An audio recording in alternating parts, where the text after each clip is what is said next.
Hi everyone, this is Cherry Enchantress, and this is Pixie Dust Tarot here with your daily dust. I say daily dust because I think it's a cute way of saying daily tarot / oracle reading. Normally it's a tarot reading, but I am doing a countdown to Christmas and using all my silver and gold edge decks plus my silver and gold foil decks as well. And this is for specifically for December 20th, Tuesday, December 20th, if you're watching in real time, but it can be for any time you stumble upon it. It is a timeless reading. So one of the decks that I have that is really pretty box. And look at all that. I just love that. And even the book does the same thing. Is the Astrological Oracle.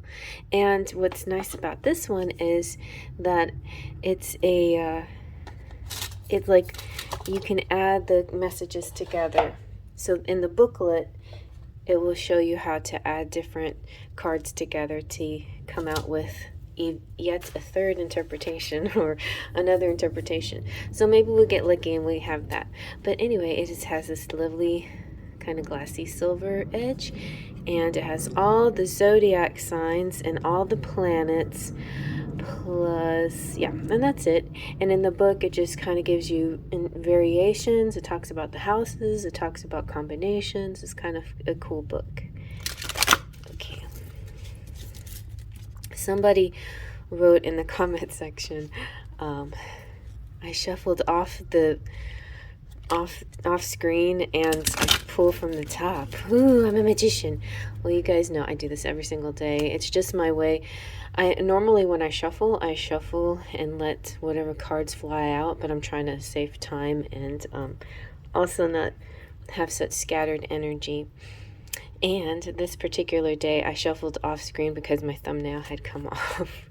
So there you go, some secrets behind the scenes of what happens sometimes.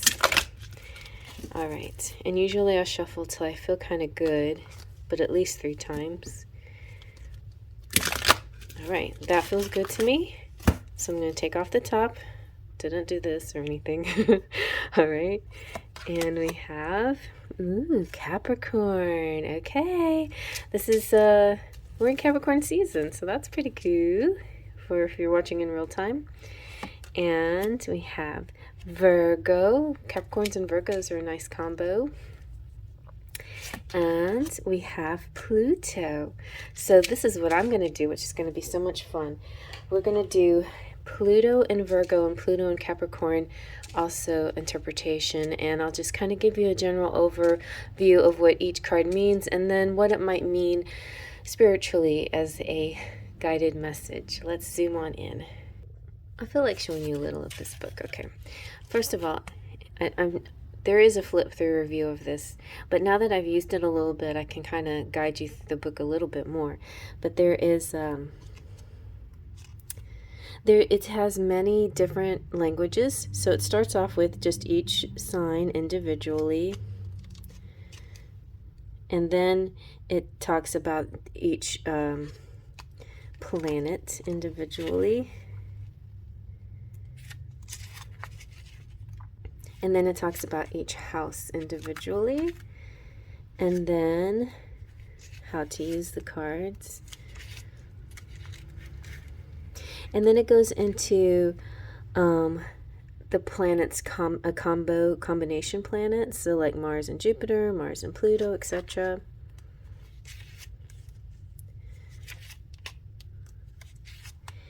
And then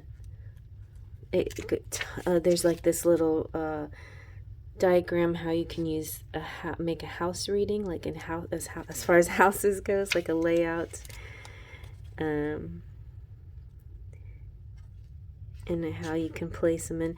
Then we have the meaning of now the planets in their signs. So that's where I'm getting here now. Okay, so Pluto, which is like one of the last ones, because it's the furthest one away.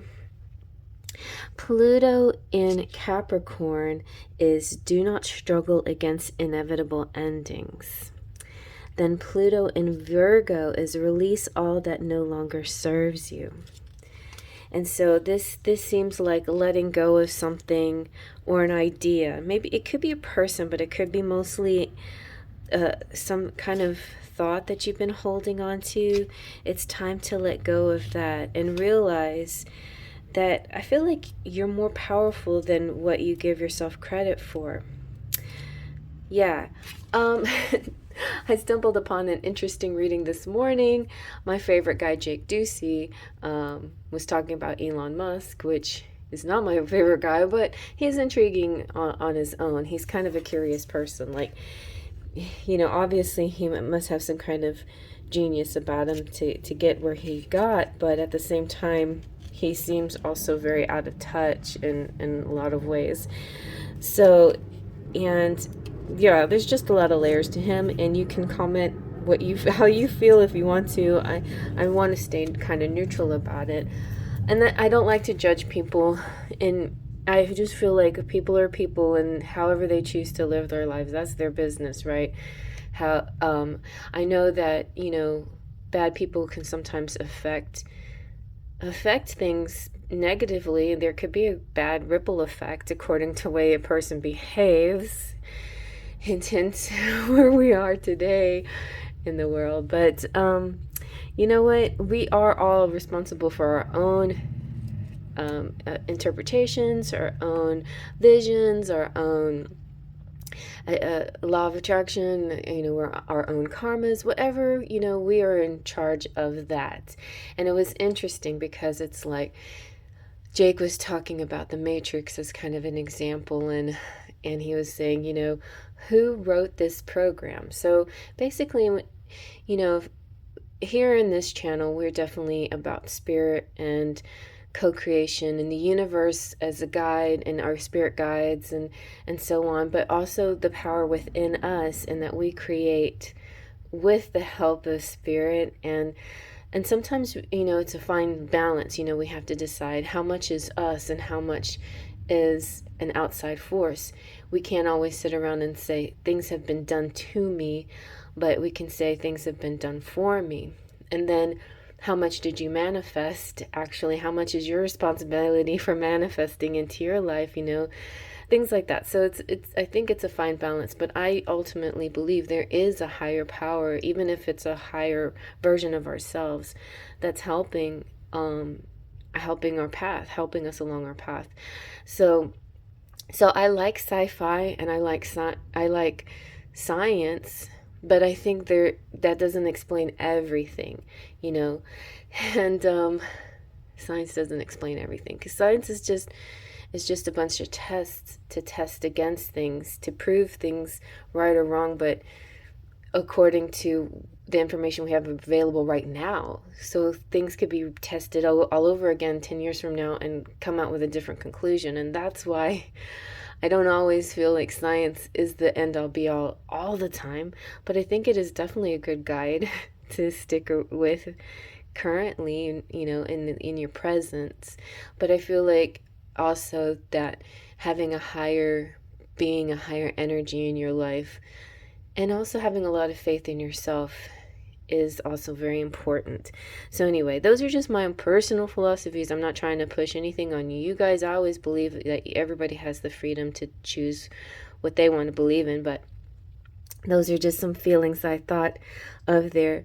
But it's interesting because there is a part of us that I think sometimes we default to the idea that something is happening to us and we don't have as much control over it as we think we do. And I think that this reading is kind of trying to help us understand that we have more power, more control over our situations than we realize, So, Pluto is a very powerful god. He's the god of the underworld. This is kind of like, he's the ruler of Scorpio, so it's kind of like having Scorpio here in a way. Pluto receives the soul after death and offers understanding of the journey that lies beyond the earthly existence. So this could also represent anything that has to do with the astral world, astral world. I worked at a theme park called Astro World when I was younger. Astrologically, though, and then isn't that funny? Astrologically, Pluto reigns over the mysteries of death and rebirth, transformation, and life changes. And sometimes release and loss and regeneration are part of that lesson. It's part of the necessity for leveling up to the next phase. Even symbolically, let's just say, okay, let's say two of my favorite scenes from Disney movies are Cinderella transforming into her ball gown to go to the party. You know, she changes from her rags into the beautiful ball dress. Or the beast transforming from the beast into the prince at the end because of love. It sometimes it's a bit painful, or sometimes it's just awkward, or sometimes it's dramatic. but at the end, it doesn't have to feel bad, and the transformation should be a good thing. It should be something that you look forward to, that you think is gonna level you up and make you a better person or make your situation better. I feel like another example could be like Dragon Ball Z. I mean, I was a big fan of that. My boys watched it all the time. Happy and there was an evolution. It was kind of interesting how the characters had an evolution. That once they were just this one kind of Dragon Ball, and this was like, I don't even know if this exists anymore. Anyway, this whole like philosophy has been taken over by a whole different philosophy. You know what I'm saying? I don't know if you know what I mean, but when people like write stories, sometimes they'll say, okay, that was a version, but that's not this timeline anymore. This is a new timeline story.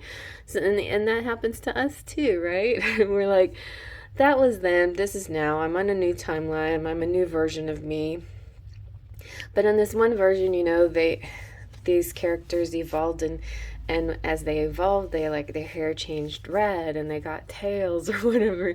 It all it did was represent Happy strength, holidays. growing in strength. And I think that's true too. Pluto's very much about strength and including inner strength.